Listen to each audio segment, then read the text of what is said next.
부자들이 들려주는 돈과 투자의 비밀. 부자 아빠, 가난한 아빠. 제2부 부자들은 돈을 위해 일을 하지 않는다. 부자들에게서 배우는 6가지 교훈 중 두 번째 교훈, 부자가 되고 싶다면 자산과 부채의 차이를 알고 자산을 사야만 한다. 많은 이들이 재정적으로 고생하는 것은 자산과 부채의 차이를 모르기 때문이다. 94페이지부터 읽습니다. 내 부자 아버지는 마이크와 나를 위해 튼튼한 금융 기초를 만들었다. 그분은 어린아이인 우리에게 간단한 방식으로 가르쳤다. 몇 년 동안 그분은 그림과 단어만을 사용해 우리에게 설명했다. 점차 마이크와 나는 그 간단한 그림, 회계 용어, 돈의 흐름 등을 이해했다. 그런 후에 부자 아버지는 숫자들을 사용하기 시작했다. 마이크는 어른이 되면서 훨씬 더 복잡하고 정교한 회계 분석을 배우려 했다. 왜냐하면 그것이 필요했기 때문이다. 그에게는 수십억 달러짜리 제국이 있었다. 나는 그렇게 정교하지는 못하다. 내 제국은 그보다 작기 때문이다. 하지만 우리는 똑같이 간단한 기초를 함께 배웠다.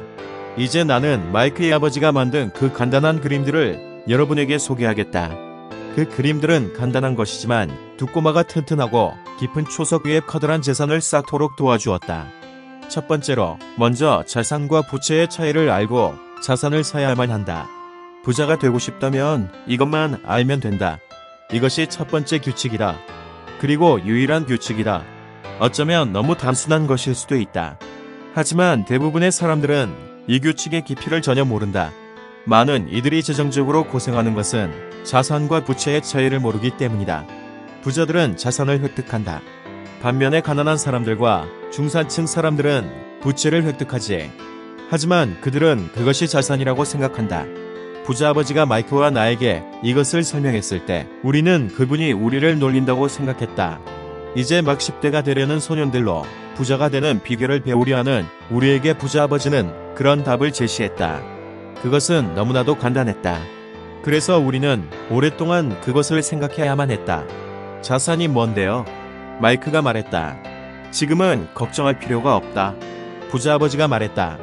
그냥 그런 게 있다고 알기만 하면 된다. 그 단순한 규칙을 이해하면 너희들의 삶은 경제적으로 훨씬 더 쉬워진단다. 그것은 간단한 것인데 그렇기 때문에 사람들이 더 놓친단다. 그러면 자산이 무엇인지 알고 그것을 획득하기만 하면 부자가 된다는 건가요? 내가 물었다. 부자 아버지는 고개를 끄덕였다. 그럼 그렇게 간단한 것이지. 그렇게 간단한 것이라면 왜 모두가 부자가 아닌 거죠? 내가 물었다. 부자 아버지는 미소를 지었다. 왜냐하면 사람들이 자산과 부채의 차이를 모르기 때문이다. 나는 이렇게 물은 기억이 난다. 어떻게 어른들이 그렇게 멍청할 수 있죠? 그것이 그렇게 간단하다면 또 그렇게 중요하다면 왜 모두가 그것을 알려고 하지 않죠? 부자 아버지는 곧 자산과 부채에 대해 설명하기 시작했다. 어른이 된 후에 나는 다른 어른들에게 그것을 설명하는 데 애를 먹고 있다. 왜 그럴까?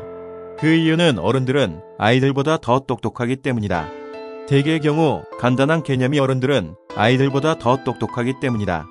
대개의 경우 간단한 개념이 어른들에게 먹히지 않는 것은 그들이 다른 식으로 교육을 받았기 때문이다. 그들은 다른 식으로 교육을 받은 전문가들로부터 교육을 받았다. 이를테면 은행가, 회계사, 부동산 중개인, 금융 컨설턴트, 그런 사람들 말이다. 애를 먹는 것은 어른들에게 다시 배우라고 혹은 다시 아이들이 되라고 요구할 때이다. 똑똑한 어른들은 종종 단순한 개념에 관심을 갖는 것이 창피한 일이라고 느낀다. 부자 아버지는 두 꼬마들에게 간단하게 설명했다. 그리고 그것이 우리의 경제적 기초를 튼튼하게 만들었다. 그럼 왜 혼란이 생기는 것일까?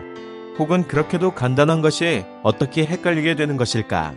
왜 사람들이 사실은 부채인 자산을 사는 것일까? 그 답은 기본적인 교육에서 찾아진다. 우리가 강조하는 단어는 단지 지식일 뿐 금융 지식이 아니다. 어떤 것을 자산이나 부채로 규정하는 것은 단어들이 아니다. 만약 당신이 혼란스러워지기를 원한다면 사전에서 자산과 부채라는 단어를 찾아보라. 사전의 정의는 훈련받은 회계사에게는 좋은 것일 수도 있다. 하지만 일반인에게는 아무 의미도 없다. 그러나 우리 어른들은 자존심이 너무 강해서 의미가 없다는 것을 인정하지 않는다. 어렸을 때 부자 아버지는 이렇게 얘기했다. 자산을 규정하는 것은 단어들이 아니라 숫자들이다. 그래서 숫자들을 읽지 못하면 자산인지 땅 속의 구멍인지 구분하지 못한다. 부자 아버지는 또 이렇게 얘기했다. 회계에서는 숫자가 중요한 것이 아니라 숫자가 너희들에게 얘기하는 그 내용이 중요하단다. 그것은 단어도 마찬가지다. 단어가 중요한 것이 아니라 단어가 너희들에게 얘기하는 스토리가 중요하단다. 많은 사람들이 읽기는 해도 제대로 이해하지는 못한다. 이른바 독해력이 문제라는 것이다. 그리고 사람들의 독해력은 저마다 다르다. 예를 들어 나는 최근에 새 VCR을 샀다. 그 기계에는 VCR의 여러 작동 방식을 설명하는 매뉴얼이 붙어 있었다. 내가 원한 것은 금요일 밤에 내가 좋아하는 TV 프로를 녹화하는 것뿐이었다. 나는 그 매뉴얼을 읽으면서 머리가 어지러웠다. 세상에서 VCR의 작동 방식을 배우는 것보다 더 어려운 것은 없어 보였다.